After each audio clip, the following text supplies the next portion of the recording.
यदि आपने हाल में ही कोई टेक्निकल योग्यता हासिल की हो, चाहे वो आईटीआई से हो, डिप्लोमा कोर्स हो अथवा इंजीनियरिंग कॉलेज की डिग्री हो, और यदि आपने किसी ऑर्गेनाइजेशन के लिए अप्लाई किया वो जॉब के लिए या ज्वाइन करने का इंतजार कर रहे हो, चाहे फिर वो मैन्युफैक्चरिंग इंडस्ट्री हो या सर्विस इंडस्ट्री हो।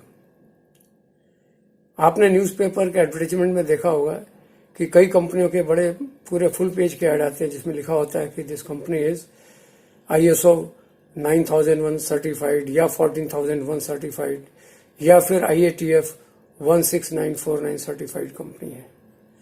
तो ये सब देखने के बाद आपके मन में जरूर जिज्ञासा उत्पन्न हुई होगी कि आखिर ये ISO सर्टिफाइड कंपनी होती क्या है, ये और अन्य कंपनियों से भिन्न क्यों होती है, इसके होने से क्या फायदे हैं और इसका लेना क्यों जरूरी है, और फिर यदि हम चाहते हैं तो हम इसे कैसे हासिल करें, इस सर्टिफिकेशन को। ये सारे क्वेश्चंस आपके दिमाग में आते होंगे। यदि आप किसी ISO सर्टिफाइड कंपनी को ज्वाइन भी करना चाह रहे हैं तो भी उपरोक्त बातों की जानकारी आपको बहुत आगे चल के लाभदायक सिद्ध होगी। तो यदि आपका उत्तर इन सारे प्रश्नों का हाँ है तो आप मेरे द्वारा बनाए हुए इस ISO सीरीज को अवश्य देखें, जिसमें मैंने ISO सिस्टम से संबंधित आजकल के टाइम में जो इंडस्ट्री में प्रचलित हैं ISO सिस्टम, क्योंकि सिस्टम तो कई हैं ISO के, लेकिन जो आजकल चल रहे हैं इंडस्ट्रीज में उनके बारे में मैंने बहुत ही बेसिक जानकारी दी है, और यह जानकारी आपको आगे चल के अपने करियर में काफ़ी सहायक सिद्ध होगी। तो उम्मीद करता हूं कि उम्मीद के साथ कि आप इसे अवश्य देखेंगे। पूरी सीरीज को देखिए ताकि आपको पूरा उसका ज्ञान हो और आप उसका पूरा लाभ उठा सकें। तो चलिए शुरू करते हैं प्रोग्राम।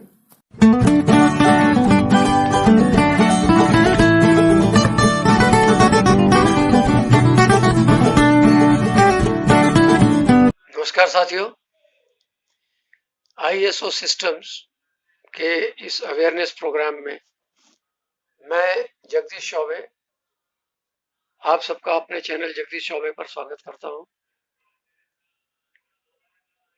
इससे पहले मैं हीट ट्रीटमेंट की एक पूरी सीरीज बना चुका हूं, पार्ट 1 से लेके पार्ट 5 तक, जिसमें मैंने हीट ट्रीटमेंट ऑफ स्टील के बारे में बताया था।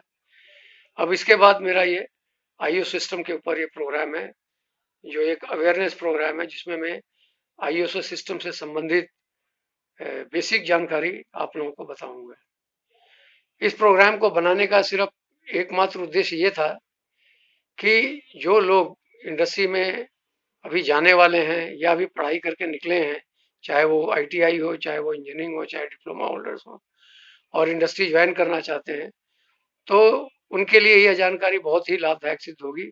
इंडस्ट्री ज्वाइन करने से पहले उनको ISO के सिस्टम के बारे में पूरी जानकारी हो जाएगी, जो उनके लिए आगे अच्छा रहेगा। इसके अलावा जो लोग ऑलरेडी ISO सर्टिफाइड कंपनी में काम कर रहे हैं, उनके लिए यह प्रोग्राम जो है एक रिफ्रेशर कोर्स की तरह होगा, और उनको सारी चीज़ें दोबारा से एक बार रिवाइज हो जाएंगी, याद हो जाएंगी।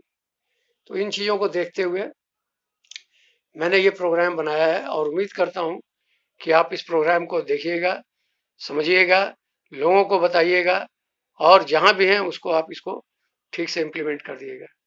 तो यदि आप अपने संस्थान में प्रमोशन करना चाहते हैं, लेना चाहते हैं, ISO सिस्टम की जानकारी चाहते हैं, अथवा यदि आप क्वालिटी डिपार्टमेंट में हैं और उसमें अपना करियर बनाना चाहते हैं, तो आपके लिए यह प्रोग्राम बहुत ही उचित रहेगा, जिसमें मैंने ISO से संबंधित QMS, EMS और IATF, जो कि ज़्यादातर इंडस्ट्री में प्रचलित हैं, उनके बारे में आपको एक बेसिक जानकारी दी है।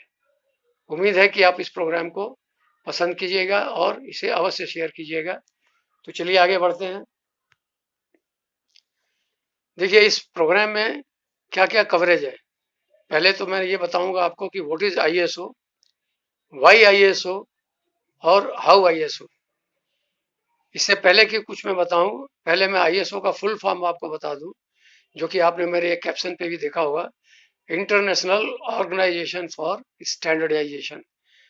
ये ISO जनरली आप किसी से पूछिए, लोग उल्टा बता जाते हैं, तो इसका ध्यान रखिएगा कि इसमें थोड़ा सा चेंज है। इंटरनेशनल ऑर्गेनाइजेशन फॉर स्टैंडर्डाइजेशन, इसका ये मतलब हुआ कि यह एक अंतरराष्ट्रीय संस्था है जो कि विश्व के लिए जो विश्व की मार्केट है उसकी जरूरत के हिसाब से अलग अलग तरह के स्टैंडर्ड बनाती है।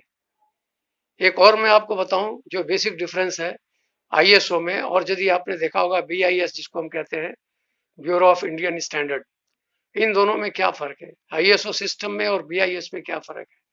आपने देखा होगा जो भी प्रोडक्ट आप चाहे इलेक्ट्रिकल हो चाहे कोई भी हो, हीटर हो, बल्ब हो, जो भी सेफ्टी से रिलेटेड आइटम हो, उन पे लिखा होता है कि बीआईएस फला फला नंबर सर्टिफाइड लिखा होता है।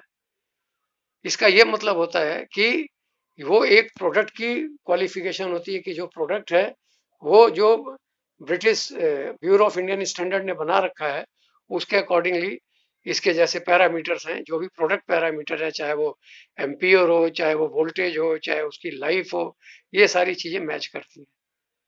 लेकिन आईएसओ जो सिस्टम है ये थोड़ा सा डिफरेंस है इन द सेंस कि आईएसओ सिस्टम ये बताता है कि जो भी चीज प्रोडक्ट बन रहा है, चाहे वो बल्ब बन रहा हो, ट्यूबलाइट बन रही हो, हीटर बन रहा हो, उसके बनाने का प्रोसेस जो है वो स्टैंडर्डाइज किया हुआ है। So basically ISO covers process, जो भी प्रोसेस उस प्रोडक्ट को बनाने में यूज होते हैं उनको उन्होंने एक अलग ढंग से स्टैंडर्डाइज किया हुआ है ताकि सब जगह ये यूनिफॉर्म प्रैक्टिस रहे बनाने की। लेकिन जो बीआईएस है या जो दूसरे स्टैंडर्ड है वो प्रोडक्ट सर्टिफिकेशन है, और आईएसओ जबकि है प्रोसेस सर्टिफिकेशन है कि जिस प्रोसेस ये बनता है उसे हम आईएसओ सिस्टम में लाते हैं। तो चलिए आगे बढ़ता हूं मैं। What is ISO?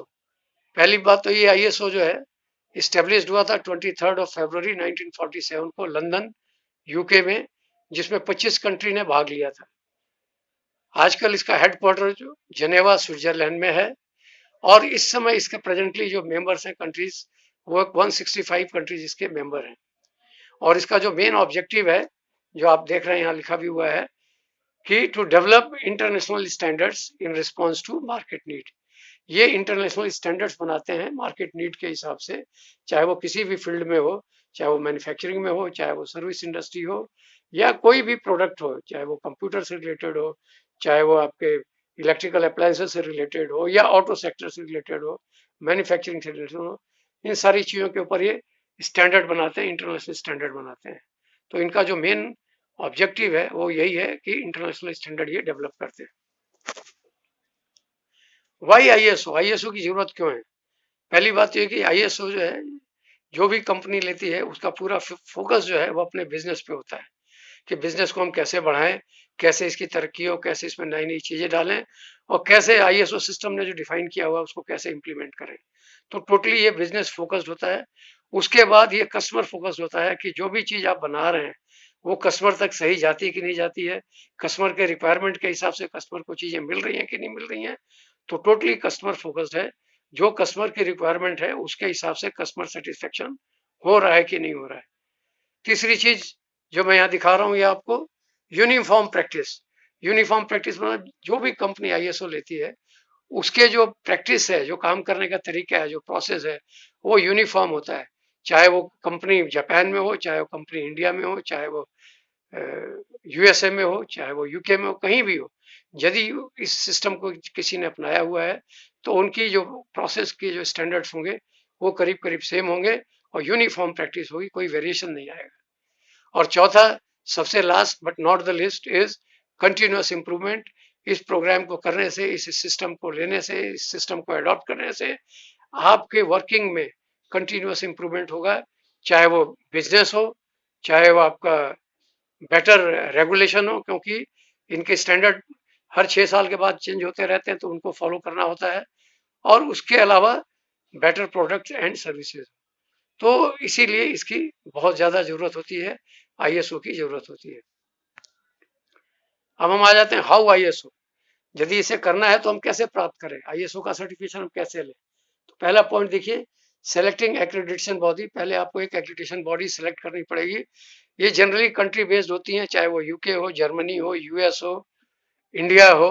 Her country की अपनी अपनी एक एक्रेडिटेशन बॉडी होती है, और उन बॉडी अपने अलग अलग कंट्रीज में उन्होंने सर्टिफिकेशन बॉडी को अलाउ किया होता है कि वो उनके बेसिस पे जाके, उनके बिहाफ पे जाके उनके सिस्टम को वो क्रॉस चेक करते हैं, ऑडिट करते हैं और फॉर सर्टिफाई करते हैं। तो एक्रेडिटेशन बॉडी जो बेसिक बॉडी है कंट्री की वो होती है, और जो सर्टिफिकेशन बॉडी होती है वो जो उन्होंने अलग अलग कंट्री में अलग अलग नियुक्त किए होते हैं सर्टिफिकेशन बॉडी, जो कि उनके ऑडिट्स वगैरह करते हैं और सर्टिफाई करते हैं।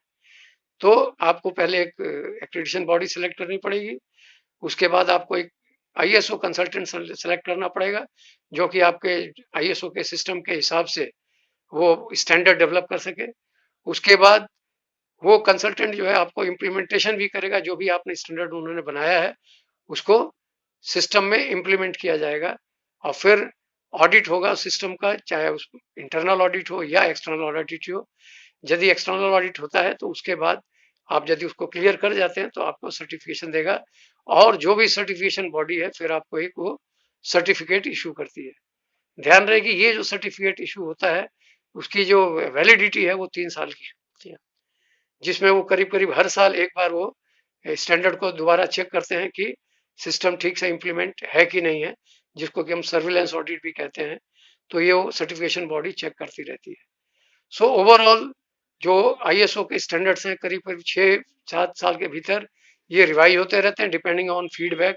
उनको अलग अलग कंट्री से क्या क्या फीडबैक मिलता है उसके हिसाब से वो चेंज करते रहते हैं, मॉडिफाई करते रहते हैं, और जो भी स्टैंडर्ड निकलता है वो स्टैंडर्ड जो है 3 साल के लिए वैलिड होता है किसी भी इंडस्ट्री में। 3 साल के बाद उनको दोबारा रीसर्टिफिकेशन कराना पड़ता है। तो ये हो गया कि हम कैसे आईएसओ प्राप्त कर सकते हैं। अब आया कि इस पूरे सीरीज में मैं क्या कवर करूंगा।